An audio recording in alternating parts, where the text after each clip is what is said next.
So, it's Monday morning. You've survived your commute on the tube, sweaty, strange bodies packed in next to you, and you've arrived at the office on time. You pour yourself a nice, strong cup of coffee. You take a sip. You start to feel human again. You feel your mind starting to wake up, and you sit down at your desk and you open your emails. You've got a ticket from a user. She's contacted you overnight, and she's found a bug in your system. Now imagine if you were able to craft a fix and roll that fix out for your user before you'd finished your cup of coffee. You could send the user a nice reply saying that it was fixed, safe in the knowledge that your system was working as expected on production. Now imagine that you could do that every day, create and roll out changes within an hour or less. Now imagine that your whole team could do that, each of them rolling out their own small changes as they went along within an hour. But first, let's go back to the beginning. As all great stories start, a long, long time ago in an office far, far away, it's actually just on the other side of town, it became apparent that we weren't happy with our release process. So we discussed what it was that we didn't like about our current system. So I think this quote sums it up perfectly. How long would it take your organization to deploy a change that involves just one single line of code? And it became apparent to us, too long. So a common way to organize deploys is to use a continuous integration or CI system, for example, Jenkins or Travis. These queue up your deploys, and they control all of the steps that are needed to get your code into production. So this might include deploying to a test system, running tests there, and then actually deploying your code out. The problem with these systems is that they work on a fire and forget process. So you commit your code, and then at some point in the future, quite possibly a little while later, you actually get your code deployed out to production, and you receive a notification as to whether your deploy worked or not. That means that you might have to end up doing a massive context switch. You could be working on your new project, and suddenly you're getting notification that your last commit didn't work. And that's where we were. And we didn't like it. So we came up with some goals. We wanted to be able to push our code out to production faster in an incremental fashion. So in other words, we wanted to be able to increase our release cadence. And we were getting fed up of continuously switching between things. So we wanted to reduce context switching. And we realized that for us, it was more important to be able to deliver faster, to be able to move and deliver value faster than it was, and that we were happy to accept an increased risk as a result of moving faster. Talking amongst ourselves, we realized that context switching was particularly the top bugbear of most developers. So could we change our deployment process in such a way that we could actually reduce this context switching? So today I'd like to share with you the journey that we took, some of the systems that we put in place, and, of course, some of the problems that we encountered, because, let's face it, it's never plain sailing. Probably most importantly, I want to show you the change in the way that we now think as a result of making these changes to our deploy system. But first, I should probably introduce myself. My name is Jel. I'm a senior developer working across all of our dev teams to try and make them all work better, more efficiently, be more productive. My job title is Senior Developer Cross-Team, which I always think makes it sound like I'm on an angry team or something. But there we go. And I work for Unruly. So we are a company founded on agile concepts. It's in our blood. We've always worked with agile processes. So all of our code, 100% of our production code, is paired. So that means we've always got a second pair of eyes on the code, looking out for mistakes. And as you can see from these beautiful photos, we also do a bit of mob programming. This is particularly useful when we're working on new pieces of functionality. So it's really good to get the whole team involved in the discussions about the direction and the model that we're going to use, etc. What does Unruly do? So we're a video ad tech company. We run what's called an ad exchange. If you don't know what that is, it's a little bit like a dating agency. We bring together advertisers on one side and publishers on the other side, and then we join them together and show an advert on the end user's page. As the page loads, we send out details to all of... I skipped ahead, sorry. So as the page is loading, we send out details to all of our partners, asking if they would like to display the ad on the page. They all respond with a bid, saying if they would like to and how much they're willing to pay. We run a real-time auction, second price, much like eBay, and then we display the winning advert on the page.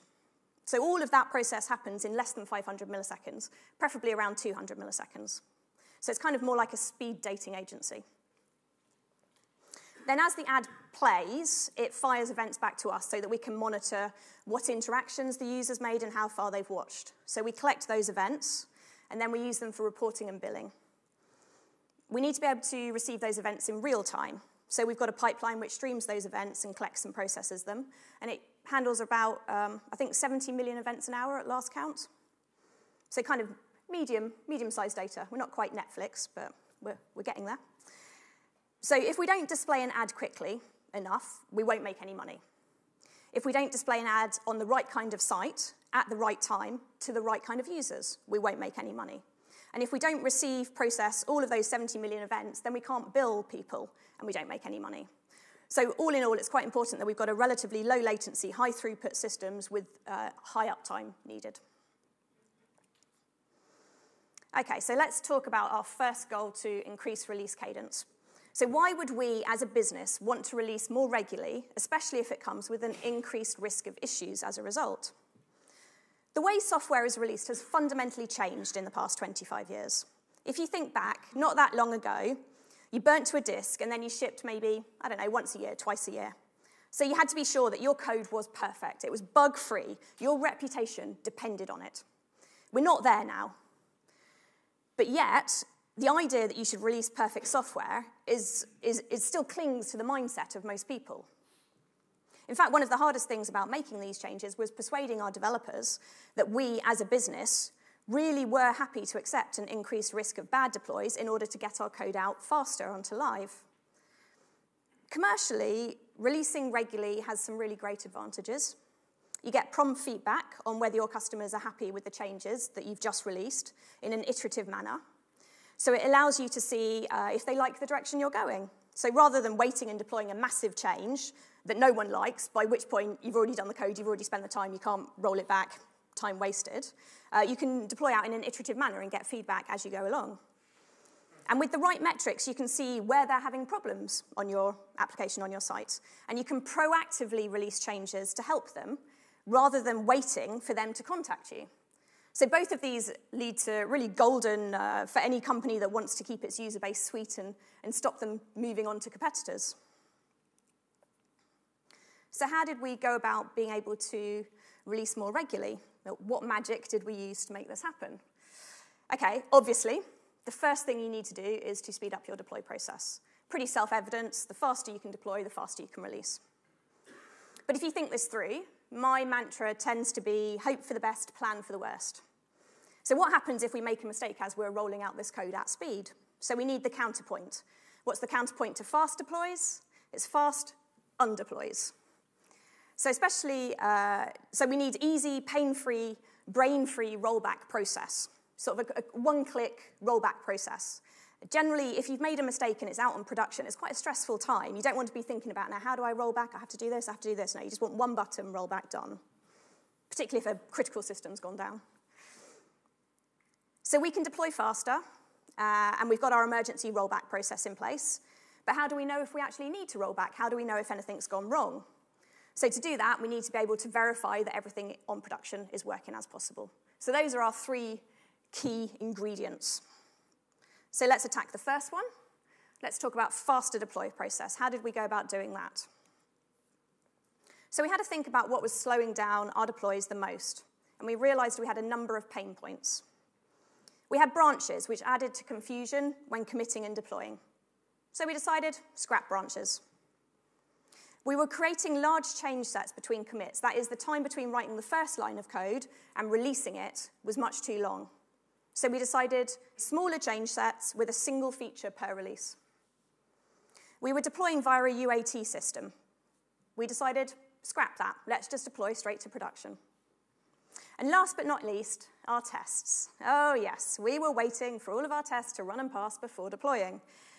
That took ages. So we decided to run our tests on production. So we started to make some changes. We got rid of all of our branches. So now we check all of our code directly into master. Everyone does, no branches at all. And this makes me very happy. I'm sure you've all been there, merge hell. I remember it very unfondly. Half a day or more trying to resolve conflicts. You've had a number of different people committing in while your branch has been a long-running, blah, blah, blah. Tears, recrimination, it was horrible. I really don't miss that. But committing to master isn't all sunshine, I should just point out. Since everyone's committing to the same place, it forced us to get really, really strict about never committing broken code. So every commit has to be a self-contained unit of working code. And we found that we needed to maintain much better code hygiene. We couldn't have unreleased code sitting in the repo. It led to confusion. No one knows whether it had or hadn't been released. So we had to change the way that we work. When we commit code, we deploy that code. No exceptions. Simples. You could say that by committing code, you're saying that you're committed to getting it out onto production. But now that I've said that, I realize that sounds really twee, so you might not want to. So by working this way with small change sets where every commit is a deploy, it forced us to think in a lean way. What is the minimal amount of work that I can do so that I can deploy? The smallest slice that I can work on. Not only were we chopping up our epics into nice vertically sliced stories, each with its own business functionality, but now we needed to think about chopping up those stories into smaller functional code chunks where we could deploy each of those individually. For example, we might want to make a change, and we might deploy out the change to the API first, and then deploy out the UI as a second separate deploy.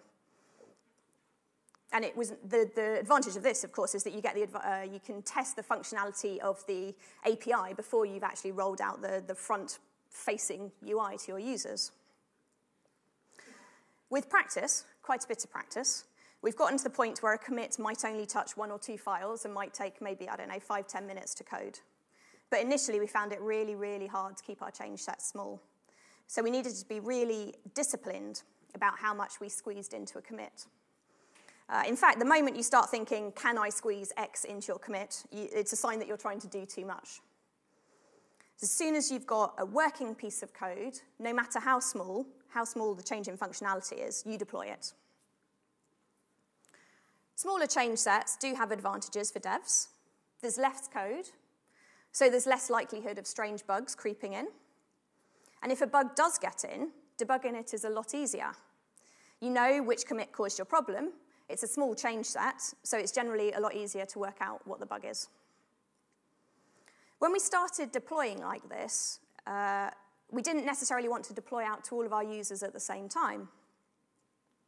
So we put all of our new releases behind a feature flag. This gave the visibility of the new functionality to specific users only.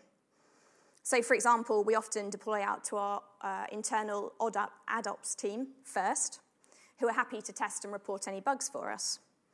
If you've got an engaged user base, maybe like a beta testing user base, you could deploy out to them first.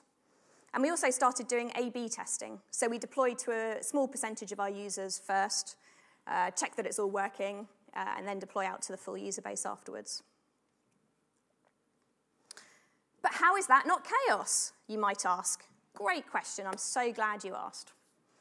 So we split our code base into separate deployable modules that can be worked on independently. You might use the word microservices if you're feeling particularly hip. Usually we've got around 2 or 3 pairs working on any one module at the same time. So to gate deploys, we have what we call deploy tokens for each project. If you aren't familiar with the concept, you can think of a deploy token as a lock file, and you can only deploy if you're holding the physical deploy token. So it stops the situation where you've got 2 people trying to deploy at the same time and you get into a race condition. And it creates sequential rather than parallel deploys for each project. So we've got a nice clear timeline of what code we've got on production at any point. So I'm a big fan of physical deploy tokens as opposed to virtual deploy tokens, since it forces you to actually talk to the pair that's currently deploying. You can exchange information about what you're both working on, and you can check that you haven't got any overlap, and you can catch up with people on the other side of the office who you might not see that regularly. So our deploy tokens are actually the CTO's kids' toys. Presumably they had actually finished playing with them before he brought them into the office. And the bottle of wine is just a bottle of wine. That's not a deploy token, because that would be cruel. So it's a usual sight to see someone carrying a teddy around the office. And I'm pretty sure the rest of the company is thoroughly mystified as to why developers feel the need to take their teddies with them when they walk around the office. We also have a Slack releases channel where you can see all of the releases done across all of the teams and all of the projects. So that's quite a good way for viewing the history across everything. So another change we made was to deploy straight to production. That's all of our code goes straight to our live servers, no exceptions. So we got rid of any staging servers, we got rid of any test servers, we got rid of any UAT environments. All of that was gone. We've just got our dev workstation where we're doing our development, and then our production. So this is quite controversial for new starters, because they're used to the perceived safety blanket of a test system. But it works for us since the business is happy for us to balance the increased risk of something going wrong against getting faster and more regular deploys. Right, how are we doing our deploys? So deploy systems in general can be split into two types. You've got asynchronous and synchronous. So conventional systems are asynchronous. Those are the continuous integration systems like Jenkins, Travis, TeamCity. You press a button, and then you fire and forget. Stuff happens, and then at some point in the future, your code is deployed to production.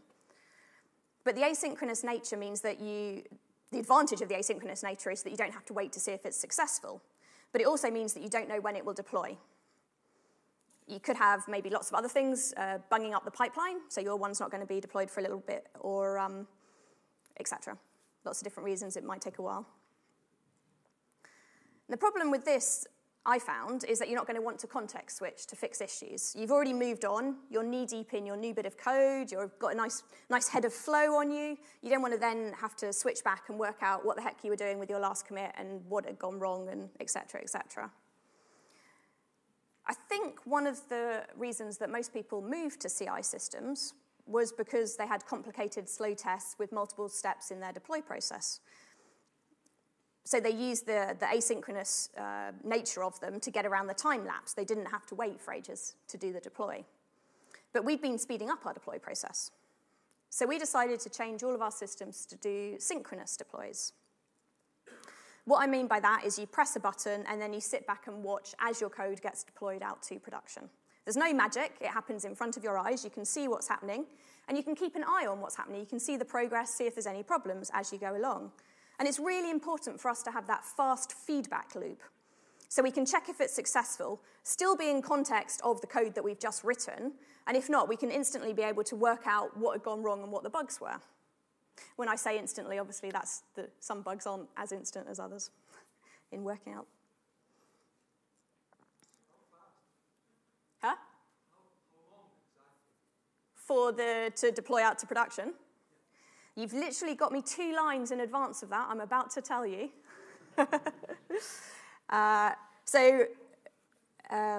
So how did we implement this? We've got sorry, I will come to that. We've got a bash script to run our tests, and then it uploads our packages onto production. We update our packages on production, and then we restart all of our relevant servers. So it's pretty easy. It's like, I don't know, 6 lines of bash or something.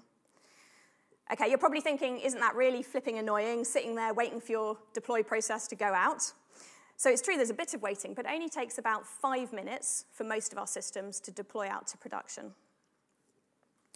So not using a CI pipeline has motivated us to make the improvements if it gets too slow. With an asynchronous pipeline, you might get into bad habits. It's not that important if your deployment takes ages to do, but for us it is. Every second counts, because otherwise people get too bored and don't bother to wait and watch. So one of the advantages that I like, so the 5 minutes to deploy, is that you get a little bit of a break. And I'm actually quite a fan of breaks because I find that my brain tends to work better when it's kind of in that downtime, relaxed state, and tends to come up with the best ideas at that point. And it's also a really great time to grab a cup of coffee and have a chat with your pair on where you're going, the direction you want to take, your ideas, difficulties you're thinking you might encounter. Did anyone get the picture? It's a sync for synchronous. Yeah. A pun well received. So, feedback loop.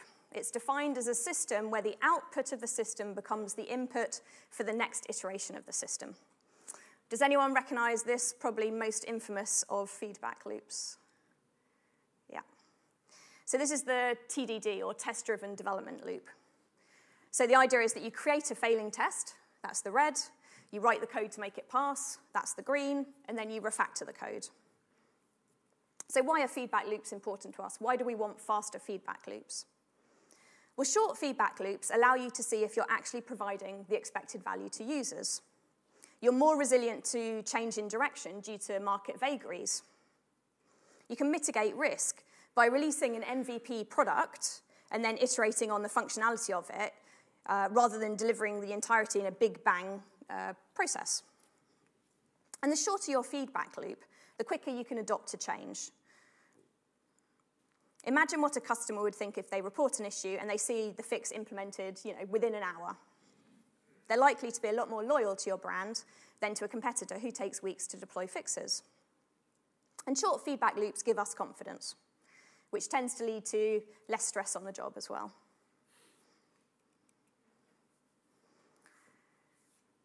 So after making all these changes to improve our deploys, what remained as our biggest slowdown in getting our code out to production? I'm sure no one will be entirely surprised to hear that it was the time our tests took to run. We were waiting for our entire test suite to pass before we deployed it. When we first started, this could take up to 30, 40 minutes, depending on which project we were deploying. Obviously, you don't want to sit there for 30 minutes watching your test pass. So could we just get rid of them? Do we need them? What are tests for? So I think they're a sanity check that I've not done something silly. I think existing tests are a really great way to understand the existing model and the purpose of the corresponding code. They're kind of like a documentation. They should show any edge cases, any unhappy paths, making expected behavior in both cases really obvious to you. And they're much like having a parachute. They give you the confidence to go ahead and make changes and deploy. Mental well-being. So let's do a super quick recap on tests. What different types of tests do we have? So the most obvious one is automated testing. So that's your unit, functional, acceptance, end-to-end, etc. All of those. Umbrella is an automated test. Then you've got your manual tests. So that's where you've got a playbook, and then someone goes through all the steps, running manual tests, visually checking, eyeballing that everything's looking right. Then you've got graphs. So you might have, for example, a graph showing a timeline of a certain metric in your system, maybe number of user requests over time. And that's a really easy way to see patterns and compare different systems. And you can also use graphs to prove expectations. For example, you can show if the number of expected users are actually making use of your new feature that you've just deployed. So we try to have graphs for each of our important KPIs, and that allows us to check that a deploy hasn't inversely impacted any of our important business features. Then you've got alerting. So that notifies you to a change in your system as they happen, so you can respond straight away. You've got load tests, so that's checking the capacity of the system rather than the functionality of the system. And then you've got A/B testing. So that's deploying two different versions, one maybe at 5%, 10%, and then the other one larger, and then you compare how they run. And you can use your monitoring that we talked about earlier to do the comparison between the A and the B. You can have A, B, C, D testing as well if you want, if you go wild. And then you've got profiling. So you can see how certain actions are affecting your systems. And then my favorite one, Chaos Monkey. So this is seeing how your team or your systems cope with random failures. So remembering that although computers and disks are getting more and more reliable, if something can go wrong, it will go wrong. It's especially true with the rise in microservices, where things like network latency and failure become ever more harmful to your ecosystem. So some examples of a Chaos Monkey: you might take down a web server in an auto-scaling group, or you might stop connections to your only database. So in some cases, you would expect your system to self-heal, and in others, you might expect a human element and then see how they cope with the failure. So in the case of the web server in an auto-scaling group, presumably you would expect that a new one would be spun up automatically. In the case of the database, hopefully your team is actually alerted, gets their alerts, and is able to work out what's wrong and fix it. We do Chaos Monkey, and it's always a good idea to have a retrospective afterwards to discuss what went well and what needs improving. And it can uncover some really unexpected snowball events as well, where one thing affects another thing, affects another, etc. If you haven't tried it, it's really interesting, but quite scary, I'll be honest, but really, really worth doing. Right, so we had a large number of tests as part of our deploy system, and they were the main thing that was slowing our process down, the process that we're trying to speed up. So the real killers were our functional and end-to-end integration tests, which I'm sure isn't a surprise to anyone. So first of all, we tried reducing the number of the tests. We tried deleting any tests that weren't necessary, but it turns out that's actually not as easy as it sounds, and we didn't really get many gains. So then we tried speeding them up. We tried improving the performance, and we tried running them in parallel. And in fact, the parallel, we had quite a lot of success. We did manage to speed up quite a lot. But for the amount of time that we were spending working on our tests, we weren't seeing a major improvement in our release frequency. So we did some brainstorming. Were we looking at it all wrong? Instead of trying to make the tests go faster, could we just move the point at which we do testing? So if you think of a timeline,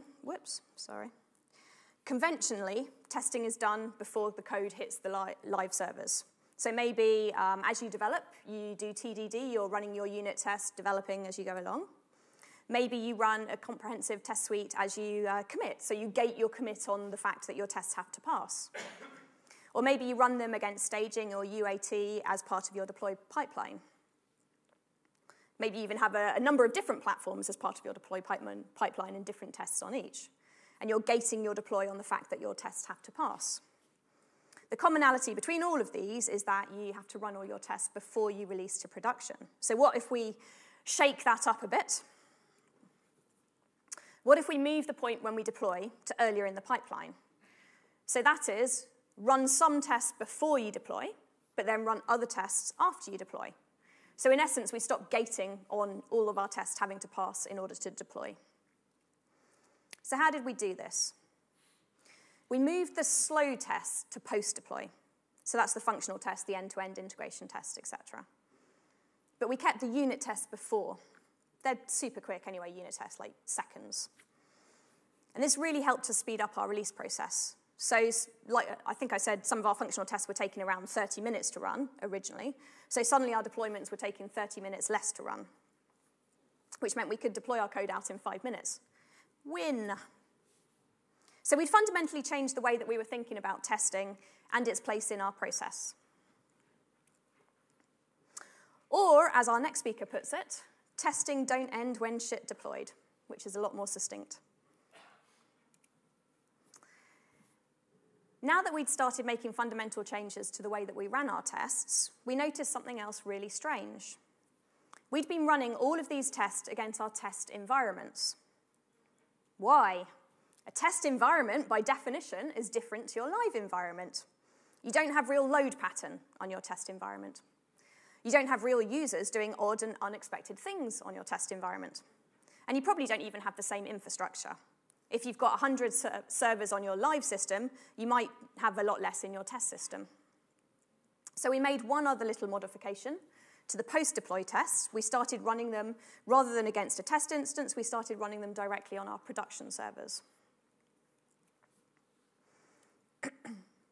So we set up a parallel pipeline to run our functional tests.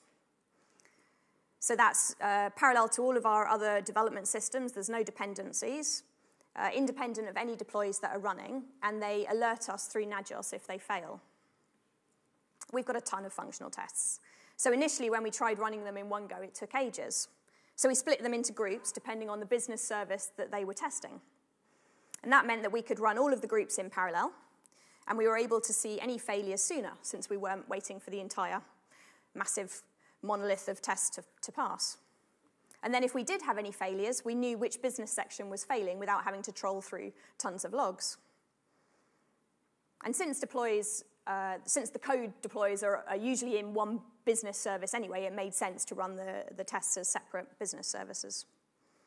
So each of these groups of functional tests is croned to run once an hour. And these become our fire and forget tests. They're always running in the background, checking that nothing's changed on our live sites and alerting us if they do. So when we changed the way that we use single sign-on, these tests were actually the first notification we had that we'd actually introduced an issue. But functional tests in production aren't just about testing your own systems, they're also about testing your third-party systems. It's a really great way to get feedback on latency of third-party systems. So, for example, if it's an important metric, you could graph to see how much the latency changes at different times of the day on your third-party systems, and then when you need to have a conversation with them about decreasing their latency, you've got the evidence in front of you. Great conversation starter. But when you're running against live, you need to think about, you don't want to pollute your live business data with your test data. For example, you probably don't want your functional test to be making real payments. And you definitely don't want your test user to be able to rack up debts that it can't pay. Another thing to be aware of is that your analytics could be misleading. If you've got tests running regularly against production, that's going to increase, for example, if you've got tests that are pretending to be visitors coming into your website, it's going to increase the number of visitors you've had, which is slightly embarrassing if business starts getting really excited about all the new visitors that you've generated and you have to tell them they're actually only test visitors. So how do you special case that? Well, you need to tag the data in a way that all your systems know to ignore it. So we created test users, and then we marked the test user IDs on all of our systems to be special cased or ignored. So, for example, we marked our test payments with a special flag, which made our consumers drop them rather than actually importing them into our database. And we're able to remove test data from graphs as well as a result of this. But to be truly end-to-end, all of your systems need to know about test users and be able to special case them, which can be a problem if you've got downstream systems that are out of your sphere of control, for example, the third-party systems. So one option you could have here is that you could have two back-end systems and then dynamically switch between them depending on the user, a little bit like load balancing for a specific user. So when you're testing, you can test what you think is correct expected behavior in your tests, but it's only when you're actually testing on production that you see the real behavior of users. And users tend to do really unexpected things. So in order to get around some limitations we had in one of our systems, users had worked out a completely different workflow than we'd ever expected. It was pretty ingenious, to be honest. But we weren't testing for it because it wasn't correct behavior. So we started to test for it, since we knew they'd be upset if that functionality stopped working. Another problem with testing is keeping your test data realistic. It can be a full-time job. Data changes all the time, particularly third parties. They change their data and possibly don't notify you. And input data that was valid when you wrote the test soon goes out of date as processes change it. So unless you proactively, regularly check the data you input to your tests, it's likely to get out of date.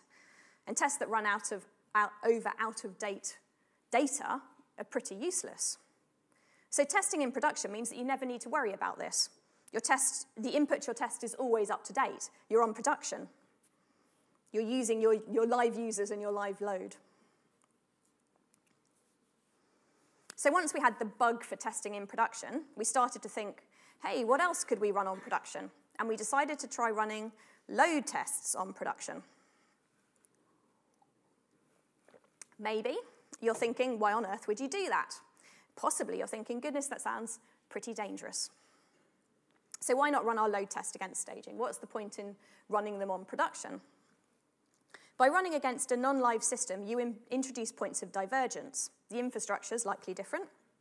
Hopefully your staging systems are set up as close to your live production servers as possible, with the same OS and the same hardware. But I think I mentioned earlier, you might have a different spread of servers. If you've got 100 servers in your production system, you're unlikely to have a test system with 100 servers. Also, you can have different disk and memory patterns. So, for example, your live servers might be running another process in the background, which you don't run on your staging server. For example, you might have a memory-intensive backup, which runs once every night. What would happen if you had a really heavy load at the exact point that your backup was going off? You wouldn't know if you hadn't tested that on staging. That's one example, but obviously there's tons of different variables for things on production that happen that you might not be expecting. By testing against production, you get the advantage that you're using that real data, that real events. And of course, one of the really great side effects of doing your testing against live is that you don't have the overhead of maintaining a separate system. So what load do we use? A naive attempt at load testing would be just to repeatedly fire an event at your servers and see how they cope. But real life's a lot more nuanced. You've got events coming in from different places at different frequencies. You've got various different patterns. You have daily load patterns, weekly patterns, year patterns, etc. We also have a really different load at the weekend. Our load is much smaller at the weekend, which suggests that most people tend to browse the web more during the week when they're working. We also have a global user base. Our servers are distributed around the world.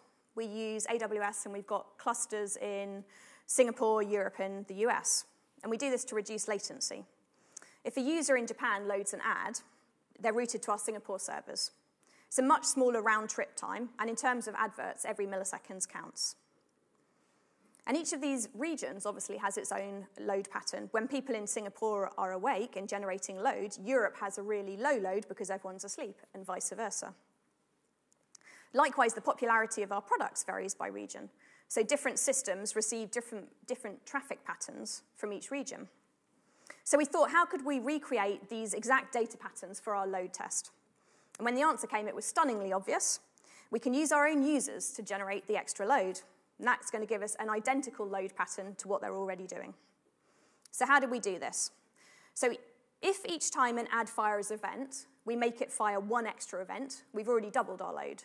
If we make it fire 2 extra events, we've tripled our load. In case you're worrying, the user doesn't notice the difference. Compared to the video file that's loading the ad, 1 or 2 itsy bitsy little pixels makes no difference to the user at all. So it makes your more realistic for testing. The more realistic you're testing, the better job it can do of identifying problems.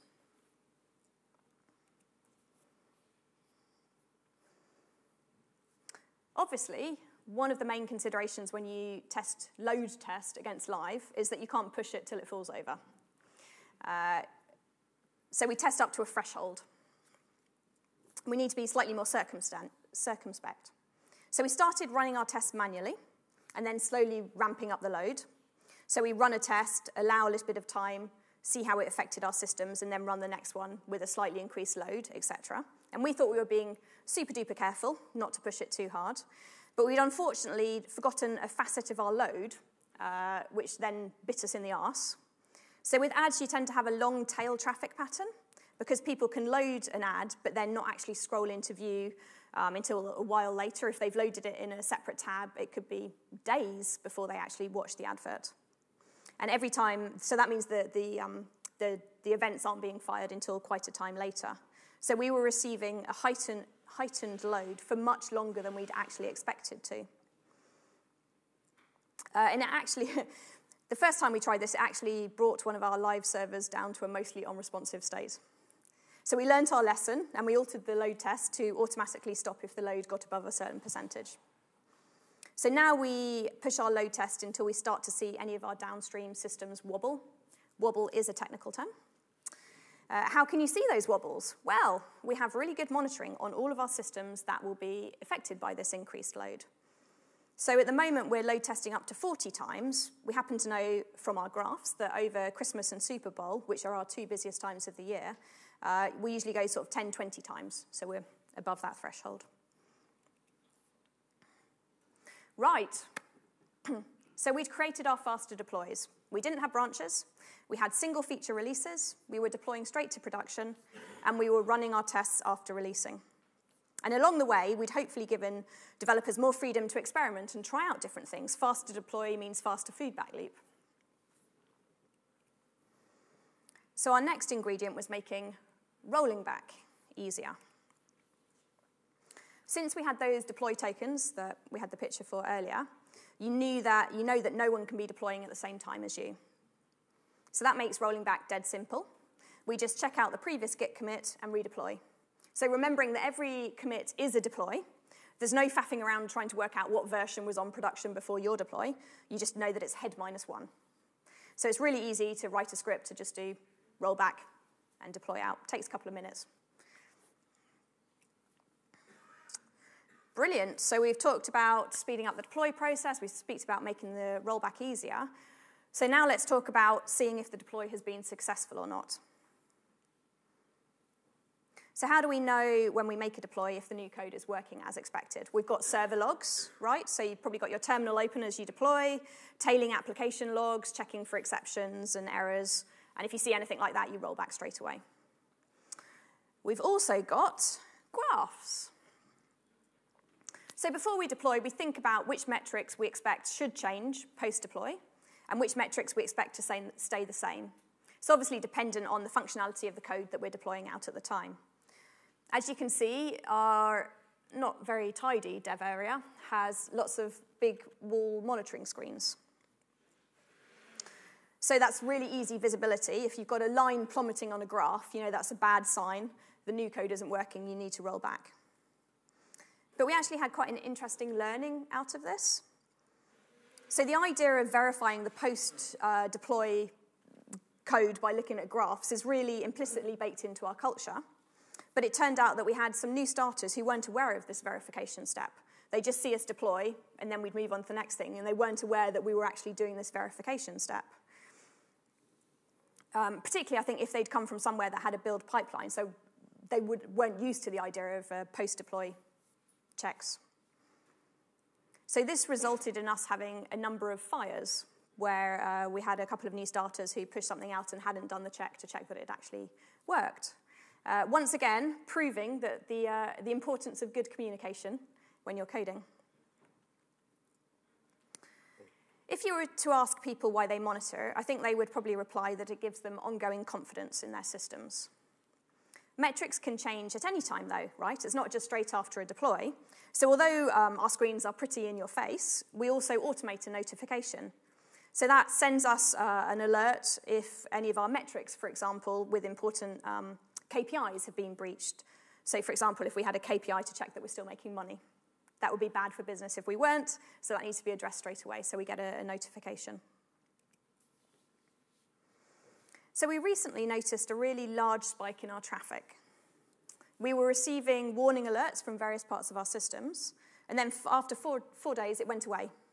Went back to normal. We had no idea what caused it. And our best guess was that it had been related to a large sale that our business had made. But we realized that we had no way of seeing how the various business events were affecting our systems. So, for example, if we onboard a big publisher, we would expect our traffic to go up since we're displaying more ads. And the higher traffic to the site means that we've got higher load, and therefore our metrics would go up. So we've been using deploy lines for a while on our graphs. That's a vertical line each time you deploy. So it wasn't hard to start putting business events onto our graphs. So the yellow vertical lines that actually aren't particularly clear, but anyway, those are our business event lines. So when you hover over it, you get more information. The top screen nearest to me, you can see there's like a little square there. That's showing that we'd onboarded a large new site, which we call a whale for some reason. So that was going to increase our load. And not only can we correlate these business events to fluctuations in metrics, but also you can correlate events across different services to see how different services are affected by the same business event. So let's talk tech for a second. We've got Collectd that's pushing metrics into Graphite. And then, Graphite's great for storing metrics, but it's not got an amazing interface. So we use Grafana. That's how all these graphs are done. It's got really nice transformations. You can do really pretty different things. And then we've got Nagios to do our alerting. In a way, our success was actually our failure. So everyone started to create more and more metrics to keep watch on the various different changing systems. And the number of metrics steadily increased. So we've got about 400,000 metrics in Graphite, I think, currently. So one team spun up 40 new servers, all spinning out tons of metrics, and that actually managed to take our monitoring server down. Yeah, that was a fun day. We'd actually increased our metrics to such an extent that we ran out of capacity on the monitoring server. So since monitoring was something that we felt we needed to improve on, we had a hack day where the entire dev team got together and took on various projects of their choice to improve our monitoring systems. The business event that I mentioned in the last slide was actually one of them, overlaying that. And increasing the capacity of Graphite was our other one. So another example. A little while ago, we found that we had a problem with our data syncing. Our systems weren't always getting updated with the latest data. And we didn't know why it was happening, so we were unable to gauge how serious a problem it was. It didn't happen regularly. And sometimes it just seemed to fix itself, which was super confusing. So we decided to use a monitoring feedback loop. So we created a new graph to monitor and prove the existence of the problem in production. From that graph, we were able to see that it was a recurring problem and how often it recurred. Having the historic data, we were able to correlate the problem with something that our ops team had been doing.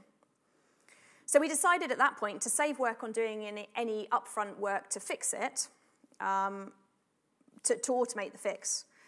So we deployed a manual fix first, and then we checked our graph to check that the problem had gone away with the manual fix, which it had. So then we also added a Nagios check to our graph to proactively alert us in our Slack channel if anything happened. And then the problem did reoccur. So at that point, we were able to automate the fix to regularly update the data.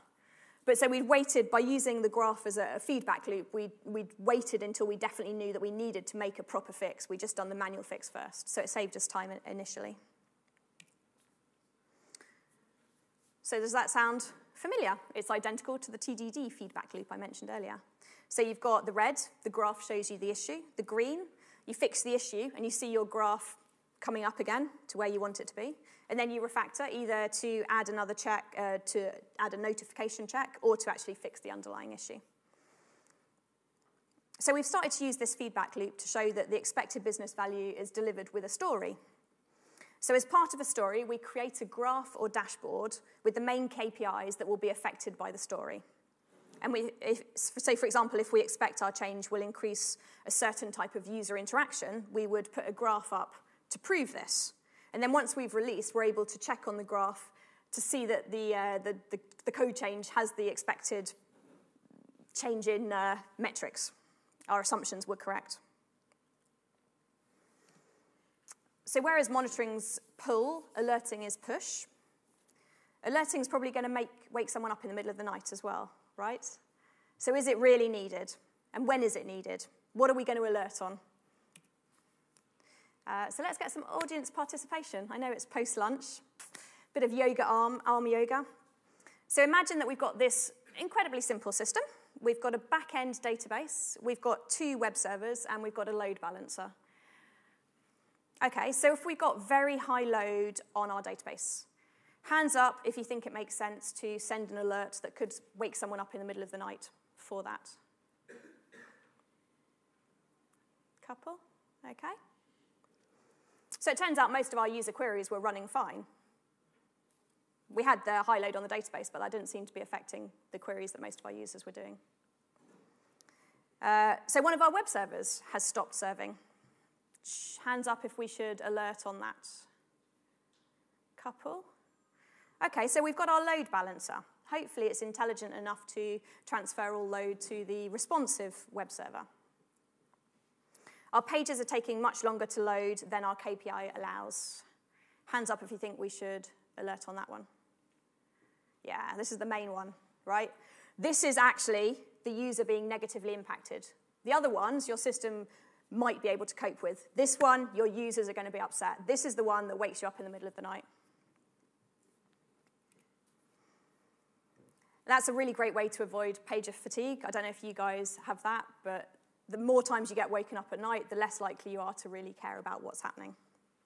So page on the symptoms, not the causes.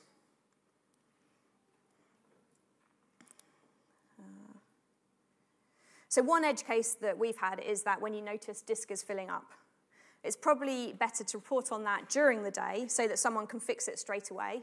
Otherwise, it might result in someone getting woken up in the middle of the night, which is a little bit cruel.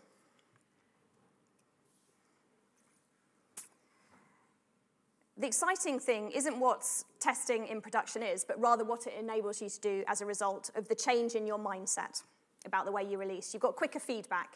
You move faster. You're doing lean deploys, shorter deploy cycles. It gives you courage. You can see it working on production. You get more confidence. That means you can respond to your user needs faster. I'm quite a fan of feedback loops. I'm sure you're getting that. So I think we need a new kind of developer, a new kind of mindset to make this work. You've probably heard the phrase full-stack developer. I prefer to think of a full-cycle developer. So if you wanted, you could equate this to the wildly polarizing and often misunderstood DevOps movement. So I'd define a full-cycle developer as a developer who not only develops code, but also writes their own tests and does their own deploys, builds and cares for their own infrastructure, be that bare metal, cloud, serverless, Azure functions, whatever. And they also get user feedback, and they create news stories. And last but not least, they take turns to be on call. Whoa, wait a second. Did I say developers should be on call? Who's the best person to fix an issue? It's the person who wrote the code, who knows the inner workings of the system. That's the developers. So it makes sense to put us on call. In fact, having a separate team for testing, another to deploy, another to be on call, introduces multiple communication boundaries. And as we know, failing to communicate all necessary details is a common cause of failure in software. And also having separate teams introduces a bit of a them and us culture.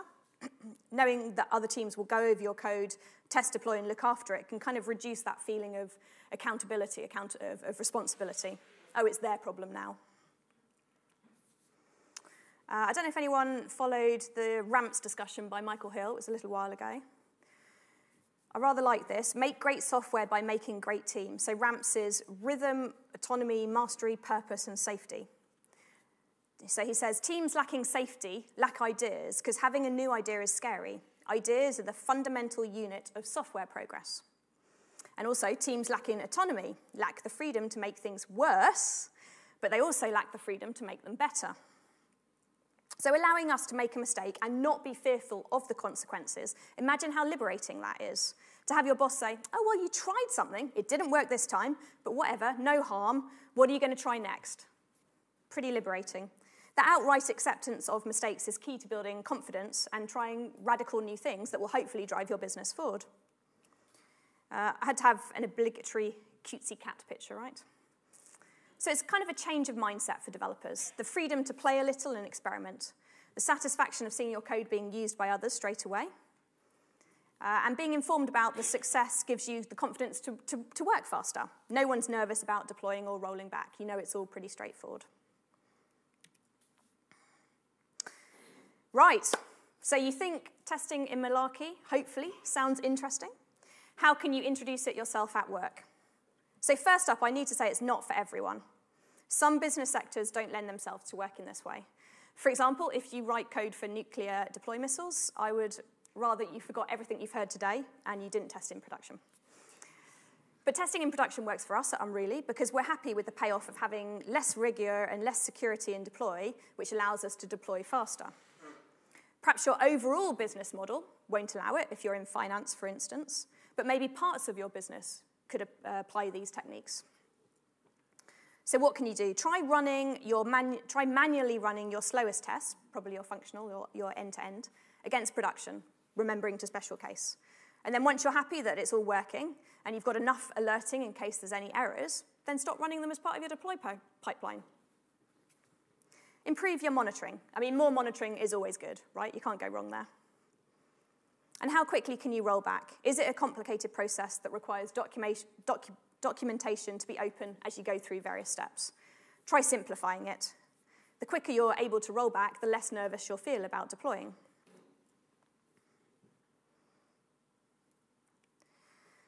It's no longer a process to worry about, but instead something that's really easy to do if you've got a quick rollback process. It becomes commonplace. It took us a while to get where we are now, I'll be honest, and in the process we learned some valuable lessons, mostly about how our systems work, and also what's important to us as developers and as a business. So I hope I've inspired you to make a similar journey, but ultimately explore and have fun. Thank you.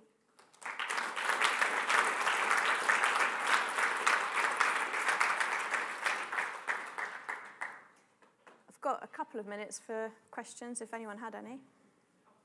Yep. You mentioned rollbacks. How about scenarios where things probably changed in the database schema? You did an upgrade. That's a brilliant question. Yeah. So yeah, we do that on development first. So we do check that's working, and also as part of, if we're doing a release which is a development schema, a database schema update, that's the only thing in that release, that one schema. So we've tested that on our test servers, and it is working before we put it into production. Yeah, because otherwise that's the one scenario. Thank you for bringing that up. I should have mentioned that. Anyone else? Yep. After all these changes you put in place, how often were you releasing per day? So roughly, we've got probably about 15 pairs, and I would say most pairs release at least twice a day, give or take. Yep. Have you been able to evaluate the cost to your company of deploying without so many tests? Obviously, it works for you, but have you been able to attribute financial cost to it? That is a really good question. I guess we probably have monitoring in place to allow us to see, but honestly, no. I guess because we've been doing it for so long now. It's a really good question. The unfortunate thing with working like this is that the thing that most people see is when it goes wrong, when you have a failure to deployment, and everyone costs up that, exactly how much money you've lost as a part of having the failure. How much we've saved to the company by doing the entire process of the fast deploys. How long does it take for you to know that you actually okay in production? So you deploy and then you run all the functional tests and all the tests once. How long does it take to know this is fine? So usually you can see any problems pretty much instantaneously when you're tailing your application logs, because you're going to have exceptions thrown left, right, and center if anything's gone wrong. But in some cases it can take up to a day. So you've got the different patterns in user usage, right? So maybe something happens every night that's slightly different and that shows up that your code is bad, or every week and it shows up that there's a problem with your code. So it can take a little bit longer, but generally I would say either tailing the log straight away or just looking at the graphs within half an hour. So that means that you can do another deployment just after half an hour? Yes. Oh, well, no, we actually do deployments pretty much straight away. But like I said, each pair is deploying maybe twice a day, and if there's only a couple of pairs working on the same code base, it probably means that a code base is deployed out 4 times a day or something. We've got quite small, we've broken our code base into small microservice-y type modules. So you would deploy even though you are not 100% sure that the previous comment was okay? Is that what you said? We would deploy if we're not 100% Sure that your previous comment, because you said when if something goes wrong, you can always just roll back to your previous deployment. But how can you be sure that it's that? Okay. So yeah, so there are cases if you find out that something's gone wrong a little bit later that you might end up having to roll back the last 2 commits, let's say. That's definitely a scenario. I mean, there's always going to be edge cases in anything, right? But the idea is that we're willing to take the risk, and if something is wrong, we're willing to do a little bit of extra work to fix it because we can deploy out faster. That's the key, hopefully successful metric for our company. How often do you roll back per month? Maybe once a month, I would say. Oh, functional tests fail. Not that often, surprisingly. We don't often make massive UI changes, I guess, so probably once a month as well. Yep. Yeah, so you don't roll back that many times, but instead, if you're deploying this fast, you may roll forward instead. Do you understand what I mean? You fix it very fast and then you go forward instead of rolling back. Yes. Yeah. So if we literally know the fix is one line, yeah. Why bother rolling back? One line, deploy out. Yeah, absolutely. And that happens more. Yeah, we do that a lot, to be honest. If the problem on production isn't something that's, tons of money going down the drain, then it's easier to just fix it and roll out the fix rather than roll back.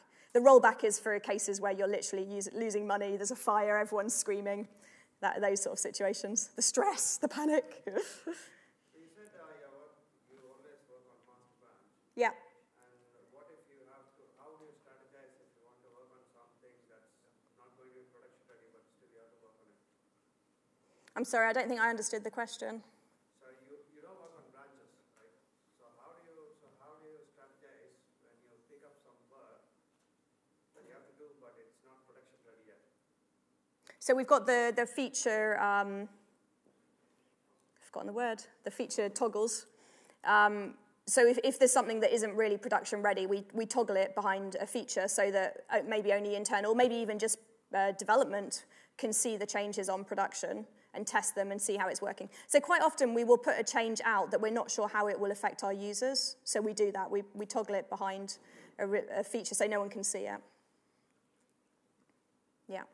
That allows us to build up a number of different commits, check they're all working before we then deploy out to the user if necessary. Yeah. When you're deploying into a production environment, how do you handle the potential generation of bad data into that environment? Generation of bad data as in the users using our systems.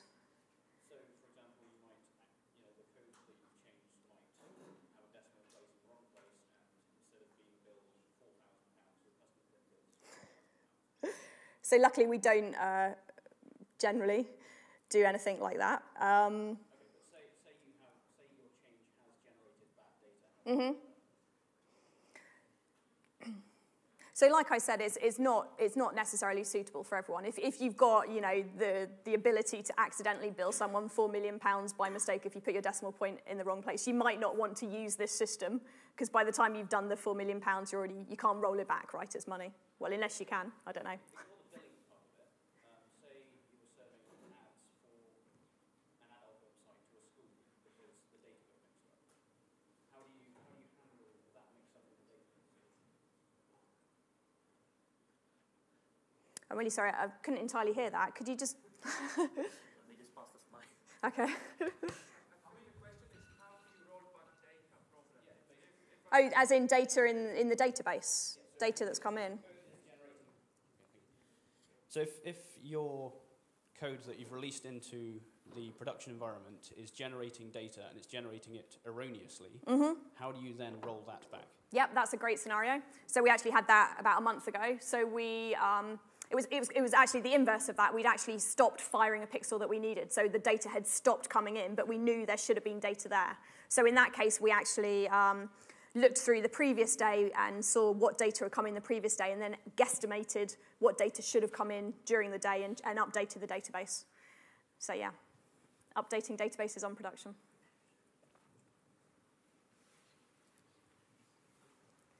Brilliant. Thank you.